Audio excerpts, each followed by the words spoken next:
اللہ الرحمن الرحیم۔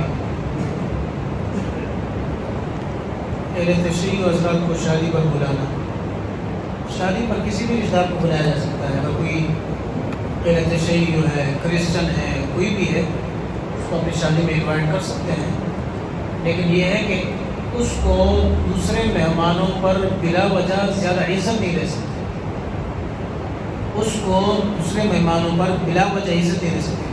اگر تبلیغ کی نیت سے ہو، دین کی نیت سے ہو کہ متاثر ہوگا تو پھر تو کوئی خبر ہو، لیکن بلا وجہ اس کو زیادہ عزت دینا یہ ٹھیک نہیں ہے۔ دوران نماز آستین نیچے کرنے کا حکم کیا ہے؟ دیکھیں، نماز میں آستین کا اوپر ہونا یہ مکروہ ہے، اور نماز کے دوران اس کو نیچے کرنا بھی یہ عمل کثیر ہے۔ اگر کوئی شخص ایک ہی رکن میں آستینوں کو نیچے کرے گا، مثلا یوں کرے گا، یہ اوپر ہے، اس کو یوں نیچے کیا، اس سے نماز باطل ہو جائے گی، کیونکہ یہ عمل کثیر ہے۔ اس کا طریقہ یہ ہے کہ ہر رکن میں تھوڑا سا، مثلا یوں ہے، ایک رکن میں تھوڑا سا یوں کیا، پھر جا کے اگلے رکن میں تھوڑا سا یوں کیا، یوں کر کے اس کو نیچے کر دیا، یعنی مختلف رکن میں، تب جا کے پھر بھی کراہت ہے، لیکن یہ ہے کہ نماز باطل نہیں ہوگی۔ اور اس طرح اوپر آستینوں کا اوپر ہونا یہ مکروہ ہے، اس سے بچنا چاہیے۔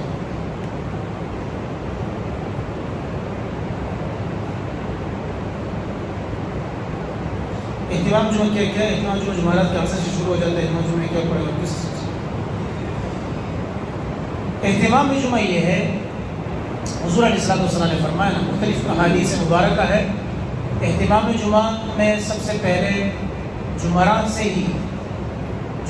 ہی پہلی بات میں تبلیغ شب جمعہ پر آپ جائیں، یہ سب سے اہم کام ہے آپ شب جمعہ پر۔ دوسری بات یہ ہے کہ اہتمام جمعہ میں غسل کرنا اور کرانا، غسل کرنا اور کرانا، شادی شدہ سمجھ رہے ہیں، ایک۔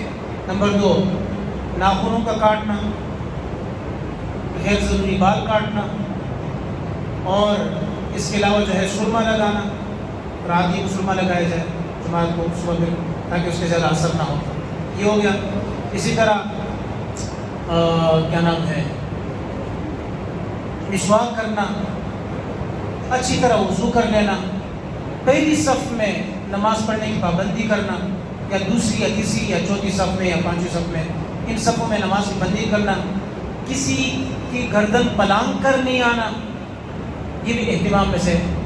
سفید لباس پہننا یا جو بھی صاف لباس وہ پہننا، سر پر ٹوپی رکھنا، یہ آداب نماز میں سے ہے۔ یہ ساری چیزوں کا، جس راستے سے آ رہے ہیں دوسرے راستے سے واپس جانا، یہ بھی جو ہے اہتمام نماز میں سے۔ ان تمام چیزوں کی پابندی کرنا یہ اہتمام نماز میں سے۔ اچھا جی، جو بھی آپ کا مسئلہ اس کو پرچی کے دوران 32 تک ہم مسائل بتائیں گے، 32 کی بات جناب مفتی صاحب، اور 20 پر بیان ختم کیا کریں۔ کمیٹی دکاندار یا گھریلو، السلام علیکم جناب مفتی صاحب، کمیٹی جو دکاندار یا گھریلو خواتین ڈالتی ہیں یہ جائز ہے ناجائز؟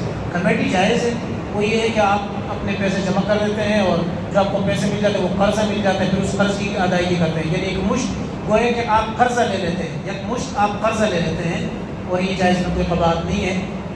اور اس میں صرف یہ ہے کہ جو آپ نے جمع کیا ہے اس کی زکوٰۃ آپ دیں گے، جو آپ نے قرض کیا ہے اس کی زکوٰۃ آپ کو نہیں دیں گے۔ امام صاحب سورہ فاتحہ خاموشی کے ساتھ پڑھ رہا ہے، تو مقتدی کو بھی سورہ فاتحہ پڑھنی چاہیے؟ نہیں پڑھنی چاہیے، کیونکہ حدیث شریف میں آتا ہے، آپ صلی اللہ علیہ وسلم نے فرمایا، من کان لہ امام فقراۃ الامام لہ قراۃ، کہ جس کا امام ہو تو امام کی قراءت مقتدی کی قراءت ہے، چاہے وہ آہستگی کے ساتھ ہو، چاہے وہ قراءت جہری نماز میں یا سری نماز میں ہو۔ تو امام قراءت کرے گا تو مقتدی کیا کریں گے؟ خاموشی کے ساتھ اس کی قراءت کو سنیں گے یا خاموش رہیں گے، کچھ پڑھیں گے نہیں۔ حج کے لیے جانا چاہیے، 40 دن میں رکھنا ضروری ہے، جنازے میں حج کے لیے 40 دن کا قیام کرنا ضروری نہیں ہے، ٹھیک ہے، لیکن اس میں صرف یہ ہے کہ بعض لوگ اس لیے کرتے ہیں کہ تاکہ مسجد نبوی میں بھی نمازیں مکمل ہو جائے، اور 40 دن جو ہے وہ تکبیر اولیٰ کے ساتھ جو ہے نمازیں ہو جائے حرمین میں، اس کی فضیلت کی بنیاد پر لوگ 40 دن متعین کرتے ہیں۔ ورنہ حج کے ایام جو ہے، ان ایام میں اگر کوئی شخص گیا اور حج کے ایام ادا کر لیے تو اس کی جو ہے اس کا حج ادا ہو گیا۔ باقی 40 دن کے لیے جائے یا 20 دن کے لیے، 30 دن کے لیے، اس میں کوئی ضروری نہیں۔ جنازے میں شریک تمام افراد کو نماز جنازہ یاد ہونی چاہیے، یا امام صاحب پڑھنا ہی کافی ہے، تو باقی سب کی طرف سے ادا ہو جاتی ہے۔ امام صاحب نے نماز جنازہ پڑھ لیا، اور باقی حضرات نے اس کے ساتھ تکبیرات پڑھ لیے تو سب کی نماز ہو جائے گی، لیکن اگر کسی نے تکبیرات مس کر دیے تو نماز نہیں ہوگی۔ اب آپ ایک سوال ذہن میں ضرور رکھیں گے کہ ہم اتحیات میں شامل ہوتے ہیں تو امام کے پیچھے کیوں پڑھ رہے ہوتے ہیں، ہم تکبیرات کیوں پڑھ رہے ہوتے ہیں؟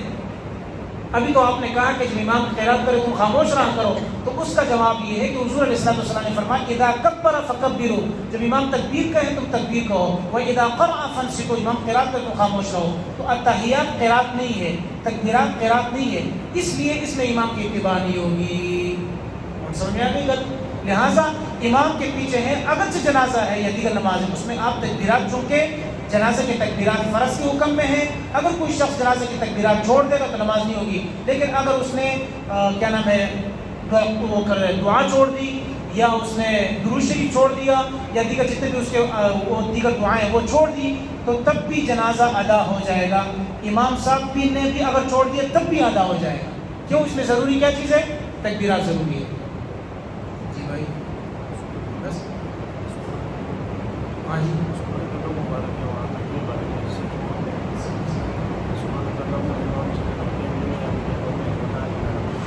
سبحانک اللہم، میں نے پچھلی مرتبہ عرض کیا تھا کہ اگر کوئی شخص امام کے ساتھ شامل ہو جاتا ہے، یہ غور سے اگر کوئی شخص امام کے ساتھ شامل ہو گیا، امام نے قرات شروع کر دی تو قرات کا سننا کیا ہے؟ واجب ہے۔ وَإِذَا قَرَأَ الْقُرْآنَ فَاسْتَمِعُوا، تو لہٰذا آپ کچھ بھی نہیں پڑھیں گے، قرات سنیں گے، سبحانک اللہم وغیرہ نہیں پڑھیں گے۔ لیکن اگر آپ کو لگتا ہے کہ امام نے ابھی تکبیر کہی، سبحانک اللہم تو پڑھیں، لیکن قرات کے لیے اعوذ باللہ بسم اللہ پڑھ رہے تو آپ سبحانک اللہم پڑھ سکتے ہیں۔ ایک یہ ہوئی بات۔ ایک دوسری بات، اگر کوئی شخص اتحیات میں بیٹھا ہوا ہے اور اشہد ان لا الہ الا اللہ امام نے کہہ دیا اور وہ کھڑا ہو گیا، اور اس کا اب پڑھنا باقی ہے، ابھی اس نے مکمل نہیں کیا، کہاں تک پڑھا ہے؟ مثلا اس نے اشہد ان لا پڑھ لیا، امام کھڑا ہو گیا، تو یہ اشہد ان لا الہ الا اللہ و اشہد ان محمد عبدہ ورسولہ پڑھ کر ہی کھڑا ہو جائے، کوئی قباحت نہیں ہے۔ لیکن اگر زیادہ باقی ہے، اس کو لگتا ہے کہ امام وہاں قرات بھی شروع کر لے گا، تو یہ فوراً اس کے ساتھ کیا ہو جائے؟ کھڑا ہو جائے، یا سلام پھیر دیں، نماز ہو جائے گی، پھر بھی نماز ہو جائے گی۔ تکبیرات میں بھی یہی ہے، امام جو ہے اس نے تکبیر اللہ اکبر کہہ دیا ہو، ٹھیک ہے، اور کوئی شخص تکبیر میں گیا تو امام کے ساتھ اللہ اکبر کہنا یہ مختلف پر کیا ہے؟ لازم تو نہیں ہے، لیکن نماز ہو جائے گی۔ اگر کوئی شخص بغیر تکبیرات کے بھی نیچے ہو گیا اوپر ہو گیا، نماز ہو جائے گی۔ تکبیرات کا کہنا یہ سنت میں سے ہے، تو امام تکبیر کرے تو تم بھی تکبیر کہو، امام قرات کرے تو تم خاموش رہا کرو، بس۔ سبحان اللہ۔